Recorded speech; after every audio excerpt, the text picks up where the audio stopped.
इस कार्यकारिणी की बैठक का उद्देश्य संगठन की समीक्षा है। प्रदेश अध्यक्षों ने अपनी बातों को रखने का काम किया। विस्तार में आपके प्रकोष्ठ के राष्ट्रीय अध्यक्ष, मैं चाहूँगा आप लोगों ने अपनी अपनी बातें रखें, तो मैं चाहूँगा फिर भी एक बार मेरा भी आप सबके साथ एक बार फिर से। कोरमा ग्रुप, जो सोचता है वो करता है, आपके अपने सपनों का आशियाना।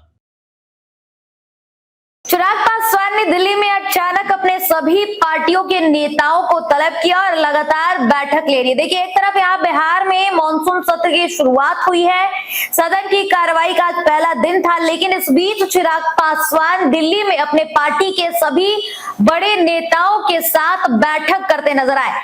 सीट शेयरिंग के मामले को लेकर ऐसा कहा जा रहा है कि चिराग पासवान खुश नहीं है, लेकिन अब बात अगर मीटिंग की जाए तो मीटिंग में आखिर ऐसा क्या हुआ है? क्या चिराग पासवान विधानसभा चुनाव से पहले कोई बड़ा एक्शन ले सकते हैं? ये भी बात सामने आ रही है। इसके अलावा बातें ये भी है कि चिराग पासवान ने, देखिए, बीते कुछ दिन पहले ही उन्होंने अपने इस्तीफे के पेशकश जो थी वो कर दी थी और एक बार फिर से चिराग पासवान ने ये बात दोहराई कि अगर बिहार में आपराधिक घटनाएं मेरे इस्तीफे देने से कम हो जाती है तो मैं इस्तीफा दूंगा। पत्रकारों से बातचीत के दौरान चिराग पासवान ने हालांकि ये स्टेटमेंट दिया था, लेकिन हम आपको उनके मीटिंग की तस्वीरें दिखा रहे हैं। ये मीटिंग की तस्वीरें हैं। लगातार चिराग पासवान बिहार की राजनीति में सक्रिय हो गए। इससे पहले चिराग पासवान लगातार कह रहे थे कि दिल्ली की सियासत से उनका मन भर गया है, दिल्ली की सियासत में उनका मन नहीं लग रहा है, उनको उनका प्रदेश बुला रहा है, बिहार बुला रहा है। और अब लगातार चिराग पासवान राजनीति में सक्रिय एनडीए गठबंधन के साथ है, लेकिन जो सीटों की फॉर्मूले है वो अभी तक तय नहीं किए गए। मॉनसून सत्र चल रहा है और हमारे जो संपादक है वो भी दिल्ली में है और लगातार देखिए वो भी इस न्यूज पर अपनी नजर बनाए हुए हैं। लगातार वहां से भी हमें अपडेट आ रहे हैं, इनपुट आ रहे हैं और ऐसी बातें हैं कि चिराग पासवान विधानसभा चुनाव से पहले और मॉनसून सत्र की समाप्ति से पहले कुछ बड़ा एक्शन जरूर ले सकते हैं। चिराग पासवान की मीटिंग की तस्वीरें आप देख रहे हैं। देखिए, ये बैठक जो है वो दिल्ली में आयोजित की गई थी। कहा, अब हम आपको अंदरूनी एक बात बता दें कि चिराग पासवान का जो एक्शन है वो बहुत कुछ बता रहा है। चिराग पासवान लगातार अपने पार्टी के नेताओं के साथ बैठकें कर रहे हैं, मीटिंग बुला रहे हैं। आखिर इन बैठकों में क्या फाइनल हो रहा है? सीट शेयरिंग को लेकर के जो एनडीए गठबंधन में फॉर्मूला है वो तय माना जा रहा है, लेकिन कहा यह भी जा रहा है सूत्रों के अनुसार कि चिराग पासवान खुश नहीं है। और इस बीच चिराग पासवान मॉनसून सत्र के बीच एक तरफ जहां बिहार में तमाम विधायक मॉनसून सत्र में मौजूद थे, इधर चिराग पासवान दिल्ली में बैठक कर रहे थे। तो चलिए अब हम आपको बता देते हैं कि आखिर ये बैठक हुई क्यों है, ये भी जान लीजिए। देखिए, चिराग पासवान इससे पहले भी कई बार अपने पार्टी के लोगों के साथ बैठकें करते नजर आए हैं, लेकिन इस बार चिराग पासवान आज दिल्ली में अपने राष्ट्रीय कार्यकारिणी की बैठक कर रहे थे और बैठक में तमाम मुद्दों पर बातचीत हुई है। इसके अलावा जब चिराग पासवान की ये बैठक खत्म हुई तब उन्होंने पत्रकारों से बातचीत किया और एक बार फिर से उन्होंने उस बात को दोहराया जहां पर इस्तीफे की बात उन्होंने की थी। देखिए, चिराग पासवान पत्रकारों से साफ तौर पर कहते नजर आए कि अगर पार्टी को लगता है कि मैं अपनी जिम्मेदारी ठीक से नहीं निभा रहा हूं तो मैं इस्तीफा देने के लिए तैयार हूं।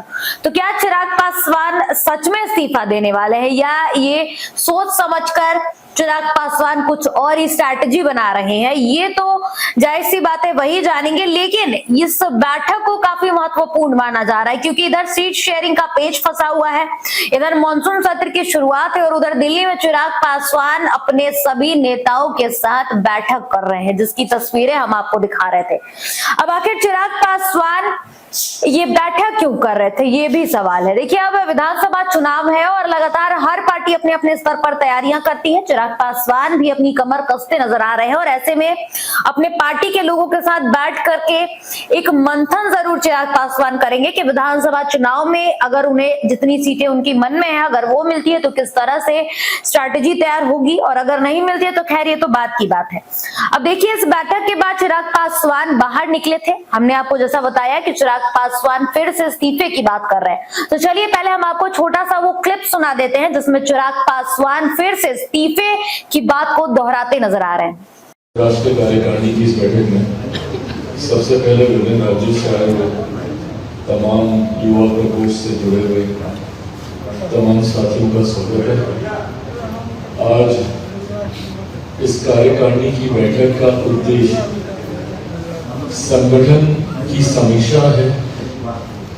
अलग अलग राज्यों में आप लोगों ने संगठन को कितना मजबूत किया, इसकी जानकारी देना। मुझे बताया गया है कि तमाम राज्यों के हमारे प्रदेश अध्यक्षों ने अपनी बातों को रखने का काम किया है। विस्तार में आपके प्रकोष्ठ के राष्ट्रीय अध्यक्ष प्रणव जी के माध्यम से हर राज्य में संगठन की क्या स्थिति है, ये जानकारी मैं जरूर लूँगा। पर मैं इतना मैं जरूर चाहूँगा कि आप लोग अपने प्रकोष्ठ की नई सूची, जो बदलाव किए हैं, अपडेटेड जो भी लेटेस्ट सूची आप लोगों की हो, वो आप जरूर यहाँ केंद्रीय कार्यालय में आप उसको देकर जाइएगा। मैं चाहूँगा आप लोगों ने अपनी अपनी बातें रखें, तो मैं चाहूँगा फिर भी एक बार मेरा भी आप सबके साथ एक बार फिर से परिचय हो जाए, तो मैं एक एक करके सारे प्रदेश अध्यक्षों के। तो सुना आपने चिराग पासवान ने किस तरह से पत्रकारों के सवाल का जवाब दिया। देखिए, इसके आगे चिराग पासवान ने भी बातचीत की पत्रकारों से, तमाम बिहार के मुद्दों पर उन्होंने अपना जवाब रखा, अपनी बात रखी। लेकिन उन्होंने एक गौर करने वाली बात ये जरूर बोली कि मैं पार्टी को अपने पिता की विरासत मानता हूं, लेकिन अगर मेरा नेतृत्व पार्टी के लिए बाधा बन रहा है तो मैं पद छोड़ने को तैयार हूं। अगर मेरे इस्तीफे से बिहार में सुधार होता है तो मैं इस्तीफा जरूर दूंगा।